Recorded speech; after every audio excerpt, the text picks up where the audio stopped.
Warahmatullahi wabarakatuh. Perkenalkan, saya Riko Sangapta Meliala dan rekan saya. Syamsul Rizal. Dan saya Reza. Di sini kita akan melaporkan tugas akhir mata kuliah kecerdasan buatan dengan tema sistem pakar diagnosa awal dan penanganan penyakit neurologis. Scroll, Ren. Ini adalah yang melatar belakangi kita mengambil tema ini. Jadi dengan banyaknya dinamika dalam kehidupan modern ini, di mana semua serba cepat, fokus terhadap kesehatan menjadi semakin krusial. Tetapi ada satu area kesehatan yang sering menyimpan tantangan besar, yaitu penyakit saraf atau neurologis. Nah, penyakit yang menyerang sistem saraf kita, contohnya seperti stroke, epilepsi, hingga Alzheimer, memiliki dampak yang serius bagi penderita dan keluarganya. Tidak jarang gejala awal penyakit ini samar atau bahkan menyerupai kondisi penyakit lain yang membuat diagnosis dini menjadi sebuah ajang perlombaan melawan waktu. Keterbatasan akses terhadap spesialis neurologis ini tambah dengan kompleksitas gejala yang membutuhkan keahlian khususnya untuk diinterpretasi seringkali memperlambat tindakan yang vital. Inilah yang memunculkan ide kami untuk merancang sebuah solusi digital, yaitu berupa sistem pakar. Kami percaya bahwa dengan memanfaatkan kecerdasan buatan, kita dapat menciptakan jembatan pengetahuan, memungkinkan seseorang individu untuk lebih dini mengenali potensi gejala, mendapatkan informasi awal yang akurat, dan pada akhirnya mendorong mereka untuk mencari bantuan medis profesional sebelum terlambat. Aplikasi ini juga adalah upaya kami untuk mendekatkan pengetahuan medis kepada masyarakat luas demi kualitas hidup yang lebih baik dan masa depan yang lebih sehat.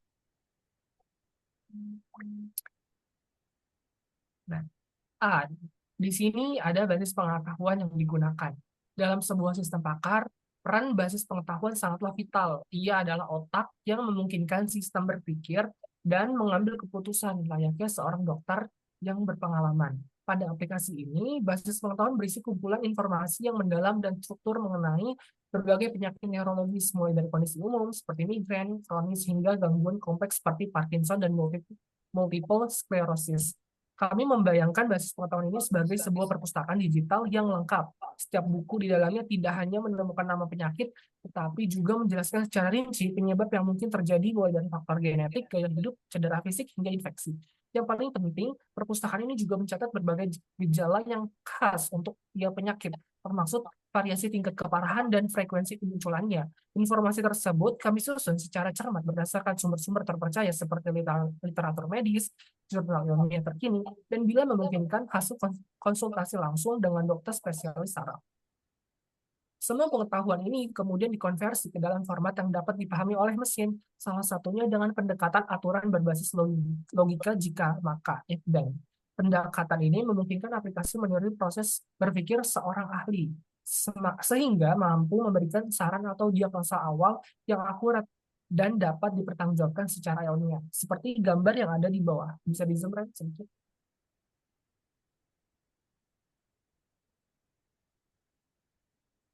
Nah, di sini ada expert di mana pengetahuan expert itu kita masukkan ke dalam knowledge base.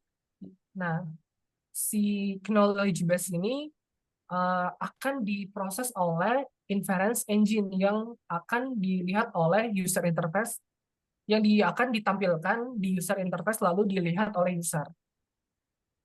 Scroll lagi. Di sini B. Konsep teori. Membangun aplikasi ini diibaratkan seperti menyusun potongan puzzle yang rumit yang disatukan oleh prinsip-prinsip dari bidang kecerdasan buatan, artificial intelligence. Project kami merupakan salah satu bentuk nyata dari penerapan AI, di mana mesin ini dilatih untuk meniru kemampuan berpikir manusia, khususnya dalam hal pengambilan keputusan. Salah satu cabang AI yang menjadi inti dari aplikasi ini adalah sistem pakar. Sistem ini dirancang untuk meniru proses berpikir seorang ahli dalam kasus kami, seperti seorang dokter spesialis neurologi yang memiliki pengetahuan mendalam dan pengalaman luas, dan mendiagnosis berbagai penyakit saraf. Tujuan kami adalah mentransfer kebijaksanaan dan logika pemikiran seorang dokter ke dalam sistem komputer yang dapat diakses dan digunakan oleh siapapun. untuk mewujudkannya. Nah, ada dua komponen utama yang menjadi pilar sistem pakar. Pertama itu basis pengetahuan, yaitu kumpulan data, fakta, aturan, dan relasi yang menggambarkan informasi medis dan pola diagnosis yang valid.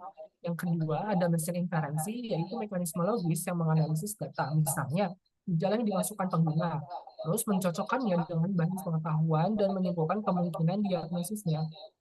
Terus kami juga menggunakan metode inferensi seperti forward chaining, yaitu pendekatan dimulai dari fakta-fakta, uh, scroll,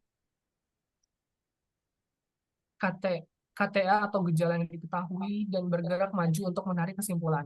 Selain itu, kami juga menerapkan konsep certainty factor yang memungkinkan sistem mengukur tingkat keyakinan terhadap suatu diagnosis berdasarkan bobot dari masing-masing gejala dan aturan yang relevan. Scroll kan. C. Tahapan pembuatan aplikasi. Di sini pengembangan aplikasi ini menggunakan pendekatan waterfall model yang terdiri dari tahapan berurutan berupa analisis kebutuhan, akuisisi pengetahuan, perencanaan sistem, implementasi, pengujian, evaluasi, dan deployment. Model ini dipilih karena proses pengembangan aplikasi neuromedis bersifat sistematis dan berbasis kebutuhan yang jelas. Yang pertama, ada analisis kebutuhan. Tahap awal ini dilakukan untuk memahami kebutuhan pengguna, baik pasien, keluarga pasien, maupun tenaga medis. Aktivitas yang dilakukan antara lain identifikasi masalah yang sering terjadi dalam diagnosis penyakit neurologis, penentuan kebutuhan fungsional dan non-fungsional sistem, penentuan tujuan dan ruang lingkup aplikasi. Yang kedua, akuisisi dan representasi pengetahuan. Pengetahuan medis diperoleh dari literatur dan jurnal medis terpercaya di bidang neurologi, konsultasi dengan dokter spesialis saraf, panduan diagnosis dari WHO dan asosiasi neurologi. Dan pengetahuan ini kemudian direpresentasikan dalam bentuk aturan berbasis logika, rule-based, if, gejala, dan penyakit. Certainty factor untuk menghitung tingkat keyakinan terhadap hasil diagnosis. Lalu yang ketiga ada perancangan sistem. Pada tahap ini dilakukan perancangan secara konseptual dan teknis. Pertama itu ada arsitektur sistem, membagi sistem menjadi front-end, back-end, dan database. Terus desain antarmuka pengguna, tampilan input gejala, hasil diagnosis, dan rekomendasi tindakan. Yang ketiga, desain berbasis pengetahuan dan mesin inferensi. Pengguna forward chaining untuk penarikan kesimpulan, implementasi certainty factor untuk menghitung bobot keyakinan. Yang keempat, ada implementasi. Implementasi ini transformasi rancangan ke dalam bentuk sistem nyata. Scroll Ren. Ada front end dibuat menggunakan Vector atau Flutter. Terus ada backend menggunakan Python, Django, Node, dan sebagainya. Lalu ada database kita menyimpan data gejala penyakit, aturan dan pengguna dan mengintegrasikan modul inferensi ke dalam sistem backend. Terus ada pengujian sistem meliputi pengujian fungsionalitas yaitu menguji fitur sesuai kebutuhan, pengujian validitas diagnosa di mana membandingkan hasil sistem dengan diagnosis dari dokter. Terus ada pengujian IT merupakan meminta respon pengguna terhadap kemudahan penggunaan aplikasi. Nah, yang kelima,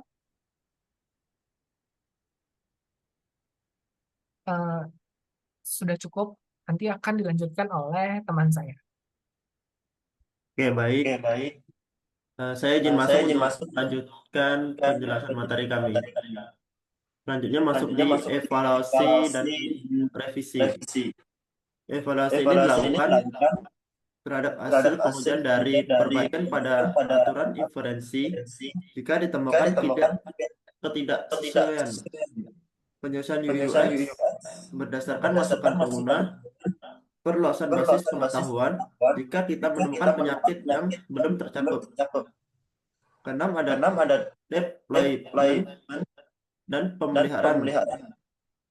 Pertama ada aplikasi deploy ke platform cloud, sistem dipantau secara berkala, basis pengetahuan diperbarui secara berkala untuk mengikuti perkembangan sebuah ilmu medis. Kemudian masuk di materi hasil dan pembahasan. Prototipe aplikasi yang sistem pakar untuk diagnosa awal penyakit neurologis. Aplikasi ini merupakan hasil nyata dari upaya kami menggabungkan pengetahuan medis dengan teknologi kecerdasan buatan dalam bentuk yang dapat diakses, digunakan secara praktis oleh user atau pengguna. Eh, untuk contoh prototipnya kita tampilkan di sini. Lanjut, antarmuka pengguna. Salah satu fokus utama kami adalah menghadirkan tampilan aplikasi yang intuitif dan sangat ramah pengguna. Mulai dari halaman tanda yang informatif hingga halaman input gejala, setiap elemen kami rancang dengan kesederhanaan dan sangat kejelasan. Pengguna cukup memilih gejala yang mereka alami melalui percakapan seperti layaknya seorang dokter. Setelah semua gejala yang mereka rasakan atau dikeluhkan ke dalam, maka AI akan memulai proses diagnosis. Antarmuka desain yang visual yang bersih, warna yang lembut, dan navigasi yang mudah dipahami. Hal ini kami lakukan agar aplikasi dapat digunakan oleh siapapun, baik oleh pengguna awam maupun tenaga medis. Lanjut ke fungsionalitas sistem. Secara fungsional, aplikasi ini bertindak sebagai asisten diagnosis awal. Saat pengguna memasukkan gejala, sistem langsung memproses menggunakan mesin inferensi yang membandingkan data gejala dengan basis pengetahuan medis yang telah kami kumpulkan atau kami susun. Sistem kemudian menghasilkan rekomendasi diagnosis awal yaitu daftar kemungkinan penyakit neurologis yang cocok dan gejala tersebut. Tidak hanya itu, hasil diagnosis juga dapat beserta penjelasan singkat tentang masing-masing penyakit, tingkat kepastian, mulai dihitung menggunakan metode Courtney Factor. Saran langkah selanjutnya seperti anjuran untuk berkonsultasi langsung sama dokter jika diperlukan. Penjelasan mekanisme kerja sistem.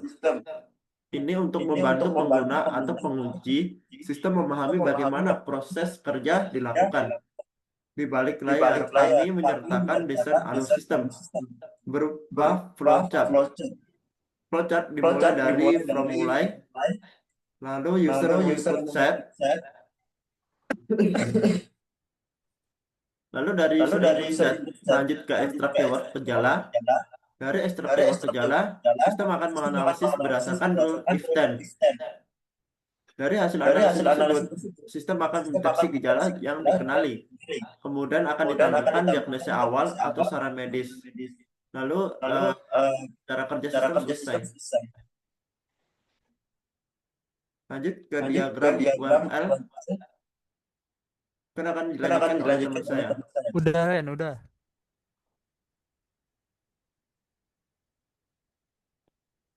Oke, di sini saya izin melanjutkan. Jadi setelah kita membahas ini kita lanjut ke diagram UML, yaitu Unified Modeling Language, di mana kita membuat kelas diagram, di mana kita pertama yang objek pertama itu ada gejala, yang berisikan itu ada ID yang berupa string, nama yang berupa string juga, dan juga deskripsi.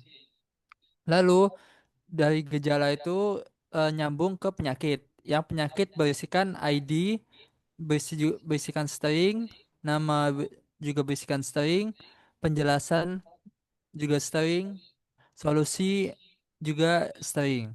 Lalu setelah dari gejala terhubung ke aturan, di mana di aturan itu berisikan gejala yang di mana data-data gejala tadi dimasukkan, lalu lalu ada penyakitnya itu menyimpan data penyakitnya. Lalu penyakit terhubung ke aturan terhubung ke penyakit yang berisikan string nama, penjelasan, dan juga solusi. Lalu lanjut ke sequence diagram, Mas Rino. Oke, sekarang kita bahas sequence diagram di mana pertama user akan menginputkan gejalanya terlebih dahulu, lalu eh, di mana setelah kita menginputkan gejala, maka si sistem akan mengirimkan data ke dalam sistem inferensi, di mana saat ke sistem inferensi akan melalui proses menggunakan rumus if then. Lalu setelah menentukan if then, si basis basis pengetahuan atau database itu akan mengambil aturan lalu menganalisis berdasarkan aturan tersebut kemungkinan apa penyakitnya, lalu solusi dan juga ditampilkan apa saja diagnosis dan solusi yang kemungkinan dialami oleh pasien. Lanjut. Nah, di sini kami juga menjabarkan metode inferensi yang digunakan, yaitu FC atau forward chaining, di mana serta perhitungan certainty factor yang berfungsi untuk memberikan tingkat keyakinan terhadap hasil diagnosa. Nah, di sini kita akan membahas metode atau algoritma yang digunakan. Di sini saya akan menjelaskan yang pertama forward chaining, di mana konsepnya sistem mengevaluasi gejala input dan mencocokkannya dengan aturan atau rules yang sudah ada di dalam database atau pengetahuan untuk menarik kesimpulan. Misal, rule yang pertama, misal kita contohkan, jika sakit kepala dan juga mual dan juga penglihatan kabur, kemungkinan pasien mengalami migrain itu sekitar 75%. Lalu ada rule yang kedua atau basis pengetahuan yang kedua, jika kejang-kejang dan kesadaran menurun, kemungkinan epilepsinya itu sekitar 85%. Lalu untuk implementasinya di Python misalkan if sakit kepala and mual and photophobia ke diagnosis kemungkinan migrain sebesar 80%. Lalu jika dia kejang-kejang dan pingsan, kemungkinan dia epilepsi yang sebesar CF-nya 75. Balik turun lagi. Lalu di sini kita membahas certainty factor di mana fungsi memberikan nilai keyakinan pada hasil diagnosis. Di mana kita menggunakan rumus yaitu CF final sama dengan CF gejala plus gejala 1 plus gejala 2 lalu dikurang dengan dalam kurung CF gejala 1 dikali gejala 2. Misal contoh gejala A CF 0,7 ditambah gejala B CF 0,5, turun lagi Mas Reno. Nah, CF 0,7 tambah 0,5 dikurangi 0,7 dikali 0,5 yang menghasilkan kemungkinannya jadi 0,850%.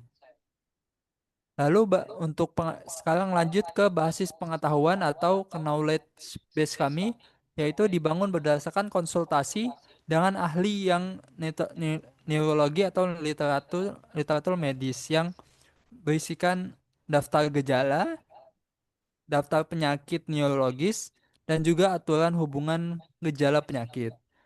Seperti strukturnya yang bisa dilihat yaitu misalkan penyakit migrain, gejalanya itu apa saja yaitu sakit kepala, mual, fobia, kemungkinannya itu bisa 80%. Lalu untuk penanganannya atau rekomendasi kami yaitu pertama bisa istirahat, bisa menggunakan obat anti nyeri atau baik konsultasi kepada dokter untuk lebih lanjutnya. Lalu lanjut ke pembahasan hasil pengujian. Pertama, akurasi sistem diukur dengan membandingkan hasil diagnosis sistem dan juga diagnosis dokter. Apakah keduanya bakal menghasilkan eh, diagnosa yang sama? Misalkan kita contohkan pengguna dengan gejala sakit kepala, mual fotobia, sistem mendiagnosis migrain sebesar 80% sesuai dengan diagnosis dokter. Misalnya kasus satu dia diagnosis sistemnya migrain 80%. Diagnosis dokternya juga migrain. Berarti akurasinya benar. Lalu contoh kedua, stroke misalnya dengan CF yang telah dihitung 65%. Lalu diagnosis dokter menghasilkan stroke juga. Berarti eh, kemungkinan diagnosis kami yang itu juga benar. Lalu ada contoh yang ketiga, epilepsi dengan CF-nya yang terhitung 70%, tapi ternyata diagnosis dokter sakit kepala. Mungkin lanjut ke hasil pengujian akurasi sistem 85% sesuai dengan dokter pada kasus yang jelas. Lalu dan juga memiliki keterbatasan karena sistem hanya sebagai alat bantu, bukan sebagai pengganti dokter. Karena gejala yang terlalu umum, misal pusing, dapat mengurangi akurasi. Mungkin itu saja yang dapat kami sampaikan. Assalamualaikum warahmatullahi wabarakatuh. Waalaikumsalam warahmatullahi wabarakatuh.